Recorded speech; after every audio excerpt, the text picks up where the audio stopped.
Suggested for mature audiences. Parental discretion advised.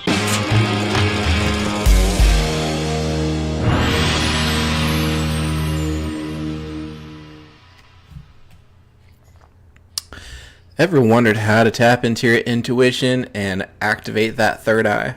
Well, on this episode of Zen with Ben, I'm going to share with you 4 techniques I use to open up the vortex to my visual cortex.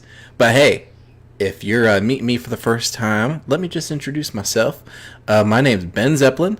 I'm a spiritual rebel, I'm a badass mystic, and a transformational coach whose sole mission is to empower, inspire, and awaken you to your most badass self.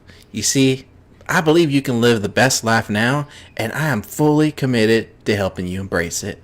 So, if you're tuning in live, if you're watching the replay, I'd love to know where you're watching from, and don't forget to share some love by hitting that like button. Thank you in advance. Alright, you guys ready?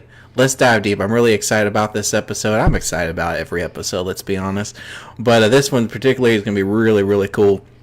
So let's talk about the third eye, alright? So your intuition and the higher wisdom that comes alive in your third eye is it really comes alive whenever it's really balanced, it's open, and you really take the time to cultivate it, alright? But, unfortunately, most of us developing our third eye and unlocking its abilities can be a bit challenging. It took me a little while to understand how the heck it even worked.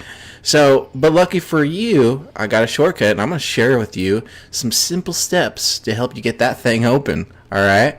So, one of the first things that you want to do is you want to just cultivate some silence, man.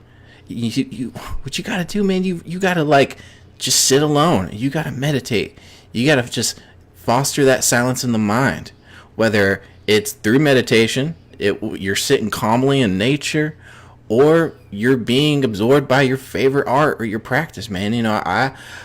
Meditation to me, I don't have to sit there and just be and pretend I'm in bliss. I like to draw, I like to paint, I like to go on walks. I like to be around nature, man. That's how I cultivate silence. So you can expand on that idea. You don't have to sit around and ohm the whole time. You can go and just be in silence, be within yourself, all right? Because when you go within and you listen, you'll start hearing messages, all right? And this information that comes through your third eye, it's whispers of wisdom, all right?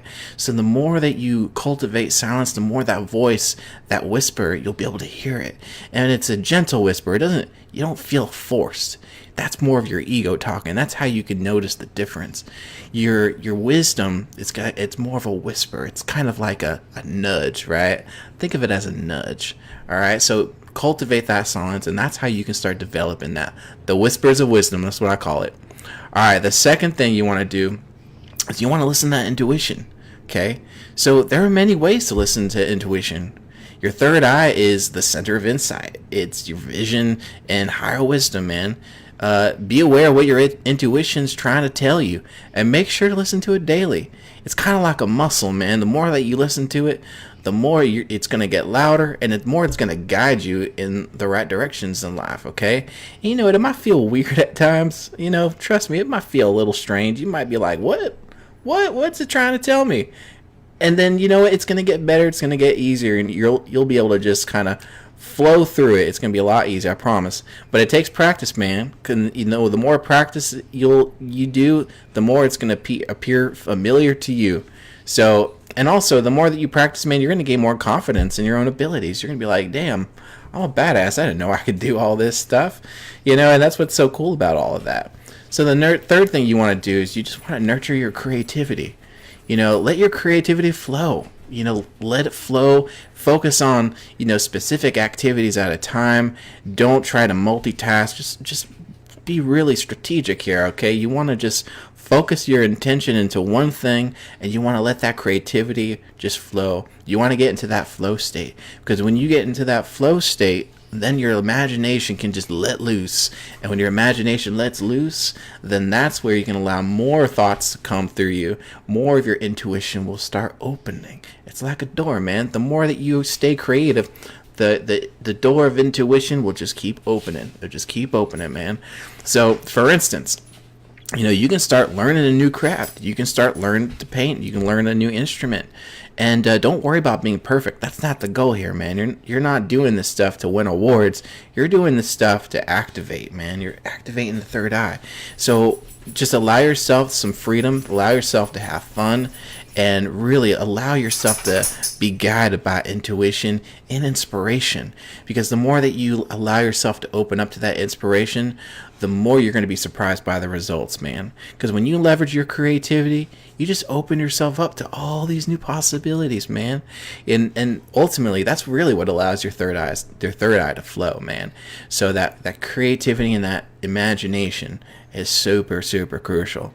All right, so step 4, man. This is the last step. The fourth thing you need to do, number 4, is you need to ground yourself, man.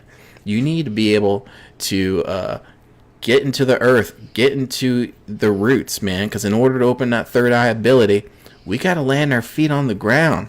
Because when the third eye gets activated, the information that comes through might be a little weird. I ain't gonna lie. It can be a little unusual and unfamiliar at times, and just flat out crazy to the practical mind. But when you ground your energy, you create a reliable foundation that will allow you to interpret what your third eye is trying to tell you. So this is what we call discernment. So you be able to use clarity and understanding to best discern what your third eye is trying to tell you. Okay? So, if you have any suggestions on how you like to open up your third eye or how you've done it in the past, I love to hear about it. Share it in the comments. And that's all I wanted to share with today. It was a pretty short episode. So thanks again for watching. Make sure to like and share this video with all your friends. And if you know anyone who would benefit from watching this episode, just tag them in the comments, man. That'd be super helpful. I really appreciate that. And before I go, I just want to acknowledge some people here. Hey, Steven, good to see you from Mexico. Awesome. Tim, well, watching from Australia, down under, man. Cool. This is awesome. I love the internet. I love being able to connect with all you like-minded people from around the world. It's truly, truly amazing. So, and I just wanted to let you all know, too, that if you are ready to awaken the badass within, then schedule a complimentary badass realignment call with me, man. What we're going to do during this call is we're going to get super clear on your goals, and we're going to discuss a way to help you achieve them. All right? Because I believe you can live your best life now. And like I said, I'm just fully committed to helping you embrace it. So I'm going to put the link right in the comments. All you have to do is just choose a date and time that works for you. And we'll jump on a call. It'll be an hour long and we'll just focus on you, man. So thanks again for watching. You guys are awesome. Take care and I'll see you next time.